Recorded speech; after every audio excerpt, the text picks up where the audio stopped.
Hello everyone, this is Iman Khurram and I hope you all are doing great and enjoying doing math with me. आज हम कर रहे हैं exercise 12B of Think New Syllabus Mathematics 8th edition book 1 D1 की, and this exercise is about finding the area and perimeter of parallelogram and other shapes.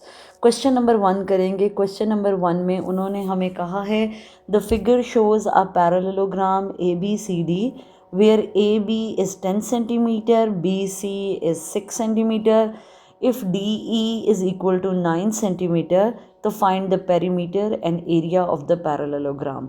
सबसे पहले question start करने से पहले थोड़ा सा कॉन्सेप्ट बिल्ड कर लेते हैं कि पैरेललोग्राम होता क्या है और उसका एरिया उसमें और रेक्टेंगल में डिफरेंस क्या है और इसके एरिया का फॉर्मूला क्या है. Then we will start doing the question.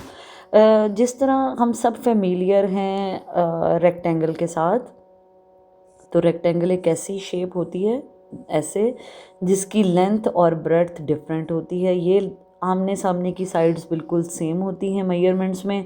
अगर दिस साइड इज़ लेंथ तो we will consider this side as breadth, और अगर दिस साइड कंसिडर करेंगे साइड 10 सेंटीमीटर है तो ये साइड भी कितनी होगी 10 सेंटीमीटर. इसी तरह अगर ये साइड 6 सेंटीमीटर है तो ये साइड भी 6 सेंटीमीटर होगी. हम रेक्टेंगल की बात कर रहे हैं. रेक्टेंगल में हर साइड एक दूसरे के साथ परपेंडिकुलर होती है, means making an angle of 90. Parallelogram में थोड़ा सा डिफरेंस है. अगर आप इसी रेक्टेंगल को टिल्टेड कर दें, थोड़ा सा टेढ़ा कर दें ऐसे, right, so it will be a parallelogram. This side will be a, this figure will be a parallelogram. इसको थोड़ा सा ऐसे कर सकते हैं. इसमें रेक्टेंगल की तरह आमने सामने की साइड्स इक्वल ही होती हैं. अगर ये 10 है तो ये भी 6. ये अंडरस्टूड होता है पैरेललोग्राम में opposite sides are always equal. But इसमें जो साइड्स हैं वो एक दूसरे के साथ अनलाइक रेक्टेंगल परपेंडिकुलर नहीं होती, वो एक दूसरे के साथ 90 डिग्री का एंगल नहीं बनाती. सो इसमें और इसमें रेक्टेंगल में और पैरेललोग्राम में बस यही डिफरेंस है. A tilted rectangle is called parallelogram. So you can see the shape. This is called rectangle. ठीक है. रेक्टेंगल की तरह साइड्स की लेंथ तो सेम होती है, लेंथ और ब्रेड्थ उसी तरह ही होती है, ऑपोजिट साइड्स आर इक्वल, लेकिन एंगल्स जो हैं वो हर साइड का रेक्टेंगल नहीं होता. तो ये डिफरेंस है रेक्टेंगल और पैरेललोग्राम में.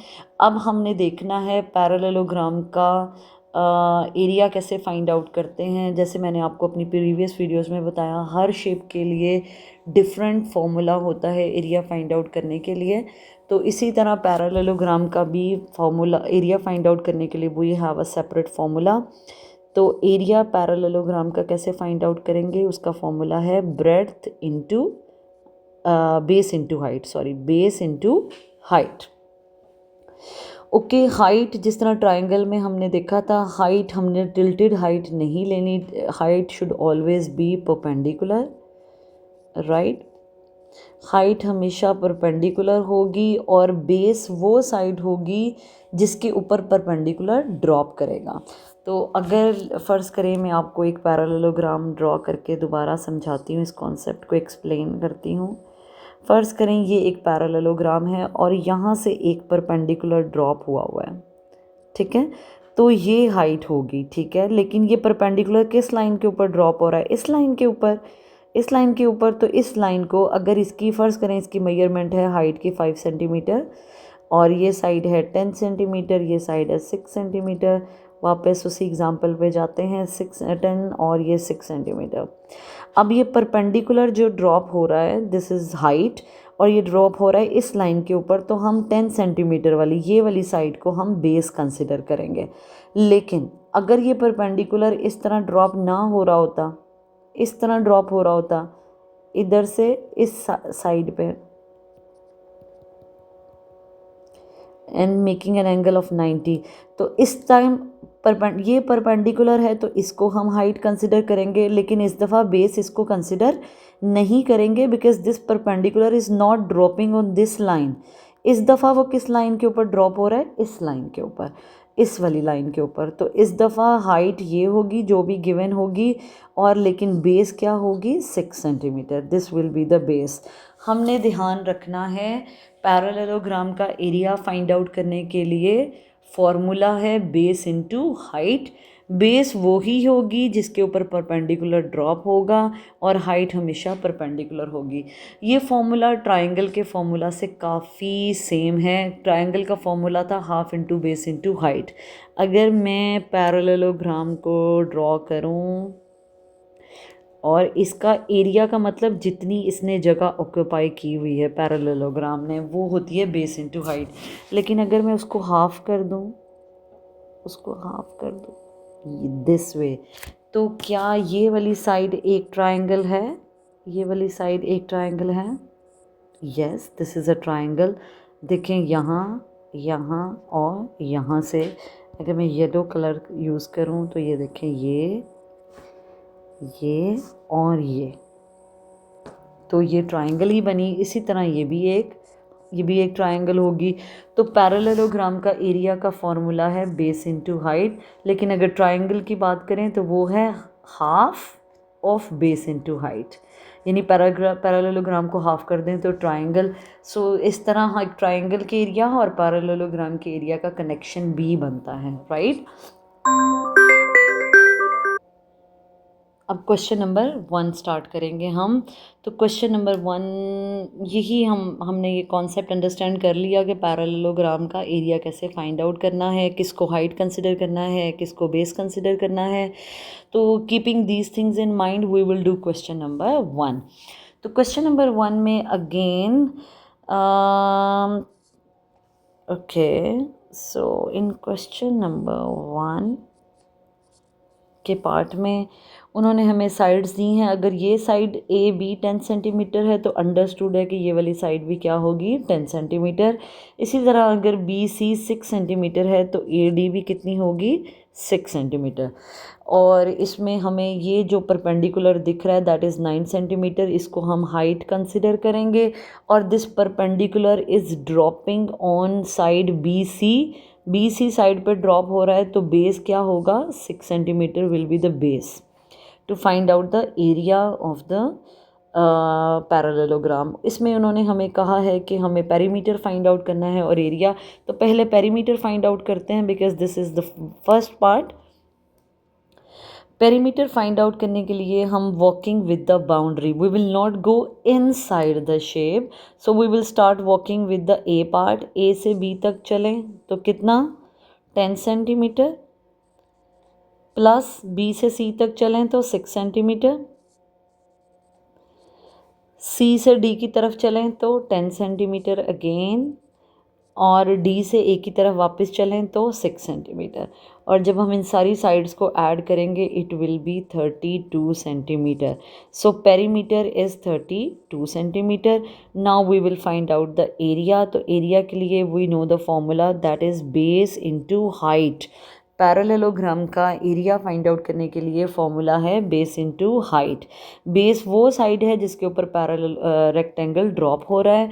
तो रेक्टेंगल ड्रॉप हो रहा है इस साइड के ऊपर विच इज़ 6 सेंटीमीटर, तो बेस है 6 और हाइट कितनी है, परपेंडिकुलर हाइट विच इज़ 9, 9 6 54 और यूनिट आ जाएगा स्क्वायर में, centimetre square. Question number 1 is done. How easy! This is only the concept. If you know the formula and the concept is clear in your mind, these questions are super easy to solve.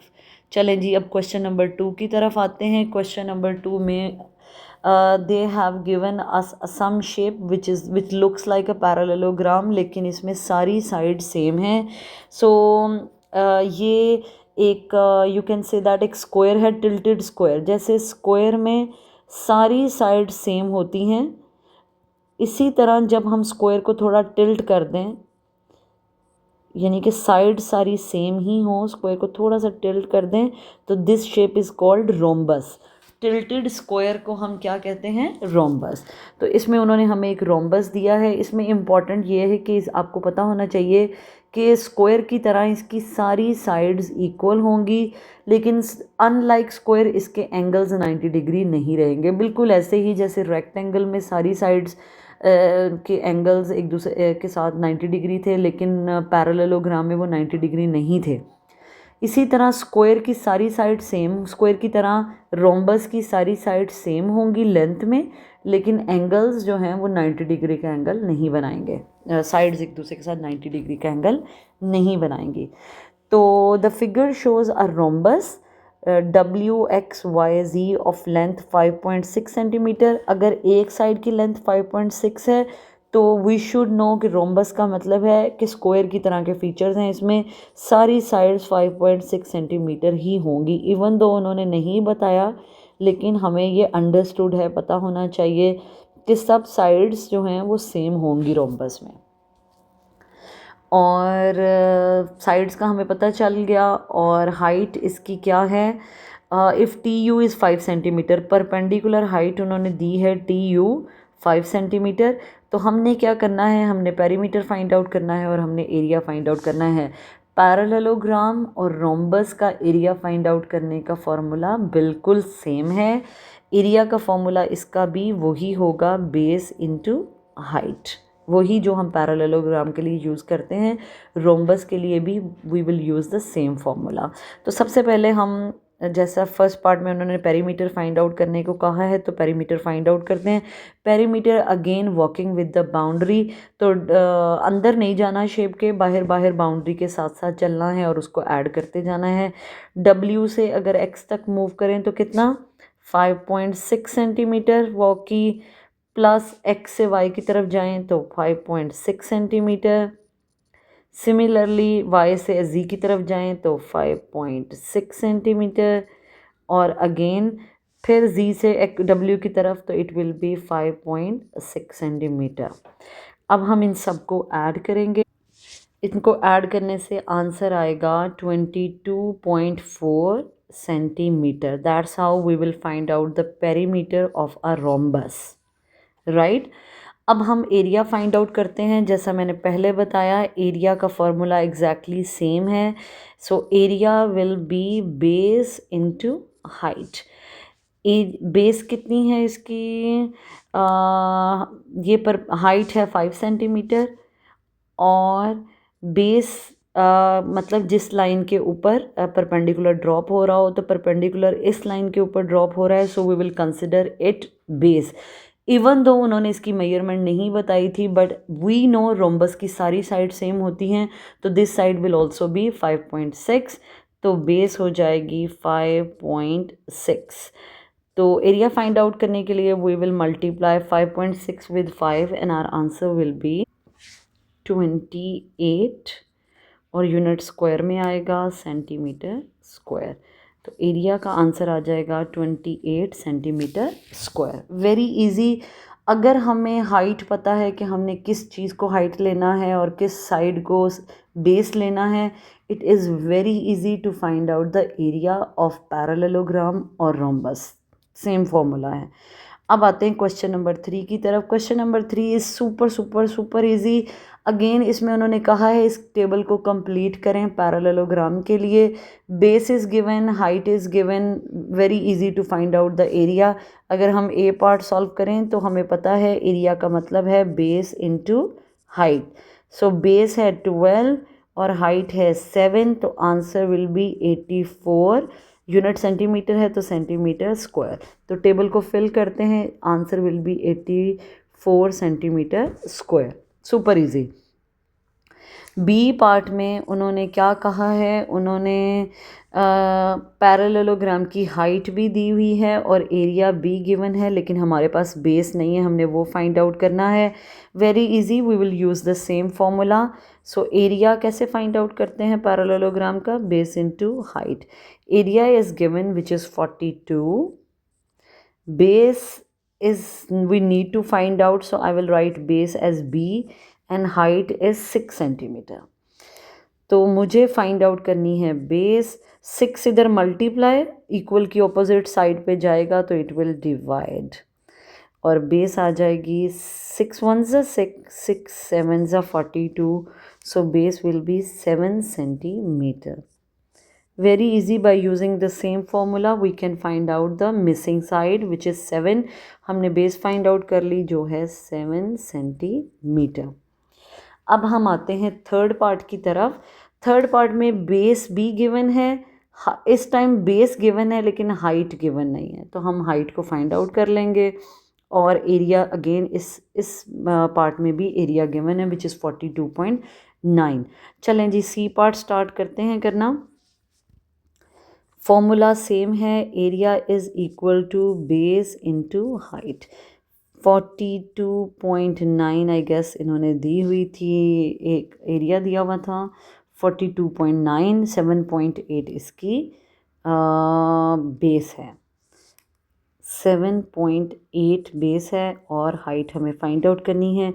Height इधर ही रहेगी, 7.8 इधर multiply opposite side पे जाएगा for 7.8 और it will divide.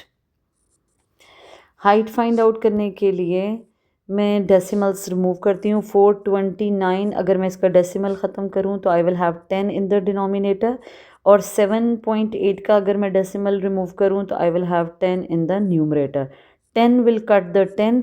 Now I need to divide 429 by 78, and when I divide the numbers we can cut these numbers by number 3, लेकिन मैंने direct ही divide कर लिया है. 429 को 78 पे डिवाइड किया. The answer is 5.5 centimetre. तो हाइट हमारी आ गई 5.5 centimetre which is actually required by us. So height will be 5.5 centimeter. That's how we will complete the table, by using a simple formula which is base into height. जो side भी missing होगी उसको हम find out कर लेंगे by putting the values of other sides. So that's how we are done with question number 3, question number 2 and question number 1 of exercise 12b. I hope you get these questions and you all are clear with the concept. Do give me your feedback in comments. I would love to get back to you. Thank you so much for watching the video, but don't forget to like and subscribe and share my channel which is Solve with Iman. Thank you.